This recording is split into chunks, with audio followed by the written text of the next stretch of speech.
a more just union. The names of a few remarkable Western women, perhaps Montana's Jeanette Rankin, the first woman elected to the U.S. Congress, or Annie Oakley, the non-resident apotheosis of the new cowgirl, may be familiar, but most are not. They include Oregon's Abigail Scott Duniway, the mother of Western suffrage, Nebraska's Susan LaFlesche Bacot, the nation's first Native American physician, New Mexico's Adelina Nina Otero Warren, a chic Hispanic educator and politician, Elizabeth Ensley, a black teacher, clubwoman, and co-founder of Colorado's Nonpartisan Equal Suffrage Association, and Lalu Nathoy, a Chinese woman who escaped slavery in the sex trade to become Polly Bemis, a pioneer homesteader in Idaho.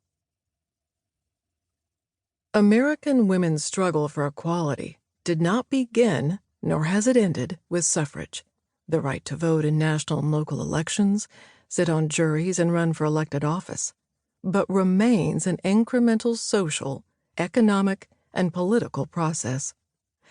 Before it was so vividly illustrated in the 19th century West, the connection between women's socioeconomic status and their rights was highlighted in a handful of states during and just after the Revolution. While men waged the war, many wives capably ran their families' enterprises. Abigail Adams operated the farm she shared with the future president and sold her butter and eggs for extra money. Mary Catherine Goddard assumed her brother's duties as publisher of the Maryland Journal and the Baltimore Advertiser, and soon after became Baltimore's postmaster. In recognition of such enterprise and patriotism, the governments of New York, New Jersey, Massachusetts, and New Hampshire allowed women to vote.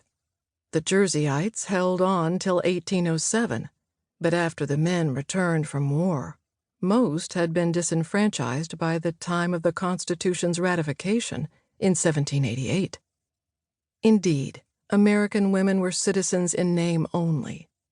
In principle, citizenship is a constellation of civic rights such as voting, and responsibilities such as paying taxes.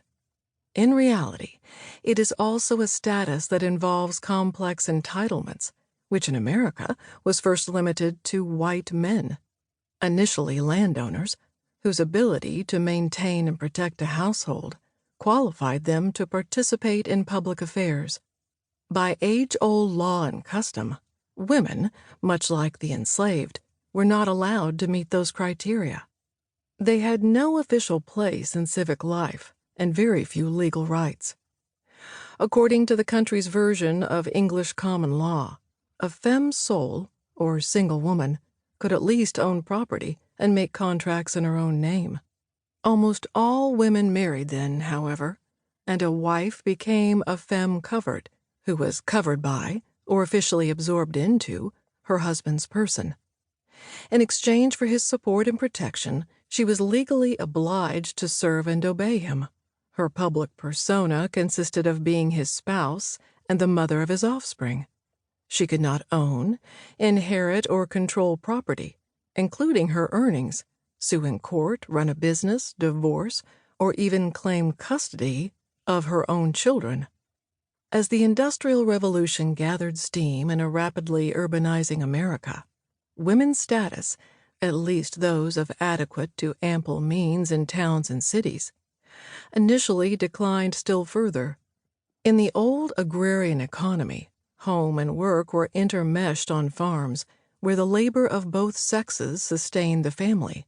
Now they became very different places, especially in the booming metropolises, where men's jobs in the new factories and offices supported their wives and children.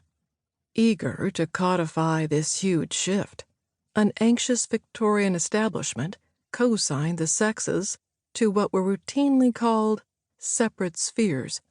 Men were given the public world of industry and commerce, law and politics. Women were confined to the private world of the home, where their increasingly elaborate housework and childcare were no longer deemed economic contributions, but acts of unselfish love. Agrarian women